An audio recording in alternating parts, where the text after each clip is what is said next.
ఒక 7 ఏళ్ల అమ్మాయిని ఊహించుకోండి. ఆ వయసులో పిల్లలు ఏం చేస్తారు? ఆటలు, పాటలు, అల్లరి. అవును. కాని మనం ఈరోజు చర్చించుకోబోయే విశాఖ అనే అమ్మాయి 7 ఏళ్ల వయసులోనే బుద్ధుని ఉపదేశం విని జ్ఞానమార్గంలోకి అడుగుపెట్టింది. హ్మ్. ఇది వినడానికి చాలా ఆశ్చర్యంగా ఉంది కదూ. మన దగ్గరున్న ఈ మూల గ్రంథాల ఆధారంగా ఆమె కథను, ఆమె వ్యక్తిత్వాన్ని కొంచెం లోతుగా పరిశీలిద్దాం. ఖచ్చితంగా. విశాఖ కథ కేవలం ఒక ఆధ్యాత్మిక ప్రయాణం కాదు. అవును. అది ఆనాటి సామాజిక పరిస్థితులు, స్త్రీల పట్ల అంచనాలు, ఇంకా అన్నింటికంటే ముఖ్యంగా అసాధారణమైన తెలివితేటలు, వివేకం ఎలా ఒక వ్యక్తిని ఉన్నత స్థానంలో నిలబడతాయో చెప్పే ఒక అద్భుతమైన ఉదాహరణ. సరే, అయితే కథలోకి వెళ్ళిపోదాం. విశాఖది అంగదేశంలోని భద్యా నగరం. ఆమె తాతగారు మేండక శ్రేష్ఠి. ఆ ప్రాంతంలోనే అత్యంత ధనవంతుడు. అసలు శ్రేష్ఠి అంటే కేవలం ధనవంతుడు మాత్రమే కాదు కదా. మంచి ప్రశ్న. శ్రేష్ఠి అంటే కేవలం ఒక వ్యాపారి కాదు. ఓ, వాళ్ళు ఆనాటి సమాజంలో బ్యాంకర్లు, సలహాదారులు, కొన్నిసార్లు రాజులకు కూడా అప్పులిచ్చేంత పలుకుబడి ఉన్నవాళ్లన్మాట. అంటే ఫైనాన్షియల్ బ్యాక్బోన్ లాంటివాళ్లు. సరిగ్గా ఆర్థిక వ్యవస్థకు వెన్నెముక. అలాంటి ఒక శక్తివంతమైన కుటుంబంలో పుట్టింది విశాఖ. అలాంటి నేపథ్యమున్న విశాఖ జీవితంలో ఆ 7 ఏళ్ల వయసులో అంత పెద్ద మార్పు ఎలా వచ్చింది? ఒకసారి బుద్ధుడు తన శిష్యులతో కలిసి భద్దియ నగరానికి వచ్చారు. ఆ విషయం తెలిసిన మేండక శ్రేష్ఠి తన మనవరాలైన విశాఖను 500 మంది చెలుకత్తెలతో పంపాడు. 500 మందా? అవును, 500 మందితో పంపి బుద్ధునికి స్వాగతం పలకమని చెప్పాడు. అక్కడ ఆ పసి వయసులోనే విశాఖ బుద్ధుని ఉపదేశాలను వింది. ఆ మాటలు ఆమె మనసుపై చాలా లోతైన ప్రభావాన్ని చూపించాయి. అక్కడికక్కడే ఆమె శ్రోతాపత్తి ఫలాన్ని పొందింది అని గ్రంథాలు చెబుతున్నాయి. శ్రోతాపత్తి, ఈ పదం వినడానికి కొంచెం బరువుగా ఉంది. అంటే ఏమిటి? ఒక 7 ఏళ్లమ్మాయికది ఎలా సాధ్యమైంది? దీన్ని మనం సులభంగా అర్థం చేసుకుందాం.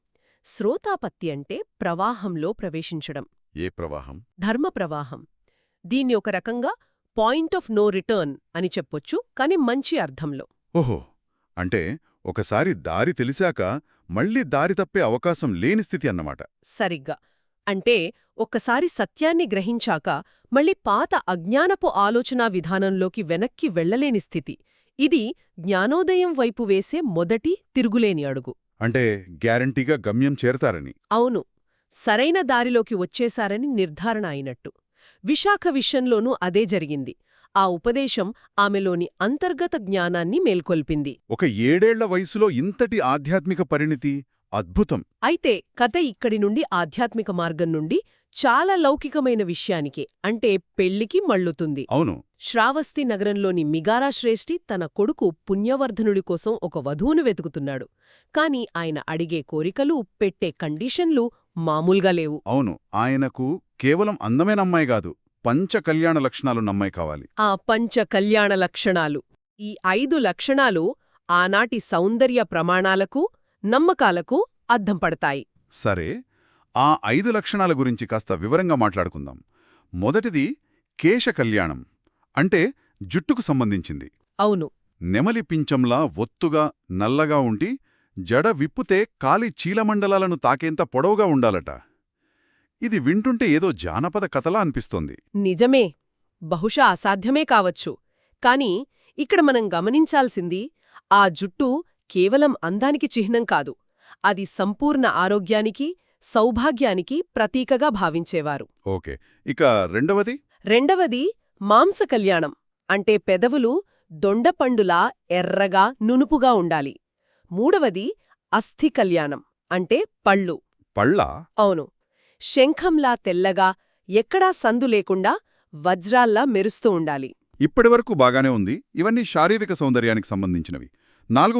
నాలుగవది ఛవి కళ్యాణం, చర్మం తామరపూ రేకుల్లా నునుపుగా, కాంతివంతంగా ఉండాలి. ఇక చివరిది, 5వది, ఇదే అన్నింటికంటే విచిత్రమైనది. అదేమిటి? వయః కళ్యాణ, అంటే ఆ అమ్మాయి 10 మంది పిల్లలకు జన్మనిచ్చినా అప్పుడే మొదటి బిడ్డను కన్న తల్లిలా యవ్వనంగా కనిపించాలి. ఒక్క నిమిషం, 10 మంది పిల్లల తర్వాత కూడా యవ్వనంగా కనిపించడమా? ఇది సౌందర్య ప్రమాణం కాదు, ఇదొక సూపర్ పవర్.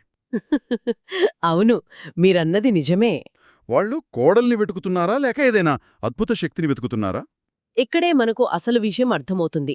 వారు కేవలం అందమైన అమ్మాయిని వెతకడం లేదు.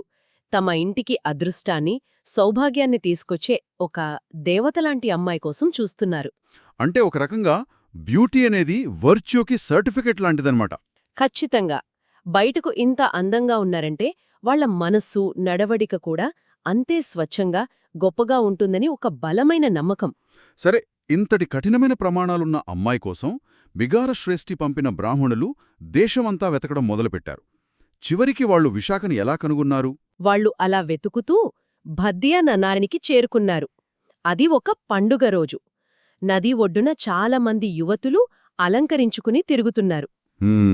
ఆ బ్రాహ్మణులు ఒకచోట నిలబడి చూస్తుండగా ఉన్నట్టుండి పెద్ద వర్షం మొదలైంది. ఓ, ఒక నాటకీయమైన సందర్భం. అవును.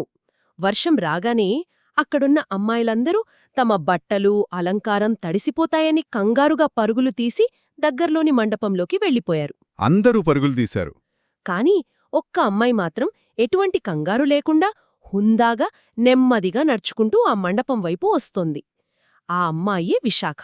ఇది చూసిన ఆ బ్రాహ్మణులకు ఏమనిపించింది?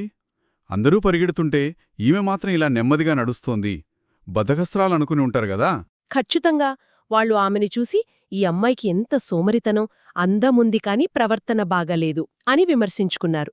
దగ్గరికి రాగానే వాళ్లు ఆమెను ఆపి, అమ్మాయి, వర్షంలో ఎవరైనా ఇలాగేనా నడిచేది అని అడిగారు. దానికి విశాఖ ఇచ్చిన సమాధానం వాళ్ల అభిప్రాయాన్ని పూర్తిగా మార్చేసిందని విన్నాను. అసలామె ఏం చెప్పింది? ఆమె సమాధానం అద్భుతం. ఆమె చాలా ప్రశాంతంగా, అయ్యా, నలుగురు వ్యక్తులు పరుగు తీయడం వారి హుందాతనానికి అంత మంచిది కాదు అని చెప్పింది. నలుగురు వ్యక్తులా? అవును. ఆ బ్రాహ్మణులకు ఏమీ అర్థం కాలేదు. ఎవరా నలుగురు అనడిగారు. అప్పుడు విశాఖ వివరించింది. మొదటి వ్యక్తి సర్వాలంకారాలతో ఉన్న రాజు. ఆయనలా గబగబా పరిగెడితే ప్రజలు రాజుగారికి ఏదో పెద్ద ఆపద వచ్చింది అని భయపడతారు. నిజమే. రెండవది పట్టపు ఏనుగు. అది కూడా రాజసానికి చిహ్నం. మూడవది ఒక భిక్షువు. ఆయన ప్రశాంతతకు, నిగ్రహానికి మారుపేరు. ఇక నాలుగవ వ్యక్తి ఒక స్త్రీ. ఒక స్త్రీ ఎందుకు? దానికి ఆమె ఇచ్చిన కారణమేమిటి? ఆమె ఇంకా ఇలా చెప్పింది. ఒక స్త్రీగా నా తల్లిదండ్రులు నన్ను అపరూపంగా పెంచారు. నేనిలా పరుగెట్టే తొందరలో కిందపడి నా కాలో చెయ్యో విరిగితే అది నా కుటుంబానికి తీరని భారమవుతుంది. ఓ, నా పెళ్ళి ఆగిపోవచ్చు. నా తల్లిదండ్రుల ఆశలను నేను వృధా చెయ్యలేను. కాస్త బట్టలు తడిస్తే ఆరిపోతాయి. కానీ నా గౌరవానికి, నా శరీరానికి హాని జరిగితే అది శాశ్వతంగా ఉండిపోతుంది. అద్భుతం. ఇది కేవలం ఒక సమాధానం కాదు. ఇందులో ముందుచూపు, కుటుంబం పట్ల బాధ్యత, ఆత్మగౌరవం అన్నీ కనిపిస్తున్నాయి. నాకో సందేహం. చెప్పండి. ఇది నిజంగా కింద పడతానేమోనన్న భయంతో చెప్పిన సమాధానమా? లేక తనను పరీక్షగా చూస్తున్న ఆ మగవాళ్ల ముందు తన స్థాయిని, తన ప్రజ్ఞను నిరూపించుకోవడానికి ఆడిన ఒక తెలివైన మాటల చతురత, ఒక రకమైన సటిల్ పవర్ ప్లేలా అనిపిస్తోంది. మీరు సరైన పదాన్ని ఉపయోగించారు. అది ఖచ్చితంగా ఒక పవర్ ప్లే. ఆమె వాళ్లకు కేవలం ఒక ప్రశ్నకి జవాబివ్వలేదు. తన వ్యక్తిత్వాన్ని చూపించింది. అవును. తన పూర్తి వ్యక్తిత్వాన్ని, తన జీవిత తత్వాన్ని ఆ కొన్ని వాక్యాల్లో ఆవిష్కరించింది. ఆమె ఆ బ్రాహ్మణులకు తన కేవలం అందమైన అమ్మాయిని కాదని, అపారమైన వివేకమున్న ఒక శక్తి అని నిరూపించింది. వాళ్ల స్పందన ఎలా ఉంది? వాళ్లు మంత్రముగ్ధులయ్యారు. తాము వెతుకుతున్నది కేవలం పంచకల్యాణ లక్షణాలున్న అమ్మాయిని కాదు, అలాంటి లక్షణాలతో పాటు ఇంతటి ప్రజ్ఞ, వివేకమున్న యువతిని అని వాళ్లకు అర్థమైంది. అంటే ఆ ఒక్క సంఘటనతో నిర్ణయించేశారా? అవును.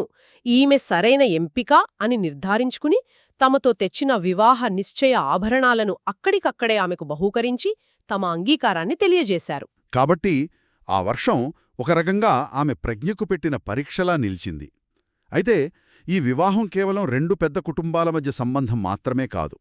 దీని వెనుక ఒక రాజకీయ, ఆర్థిక కోణం కూడా ఉందని మన మూల గ్రంథాలు చెబుతున్నాయి. అవును. ఇది చాలా ముఖ్యమైన అంశం.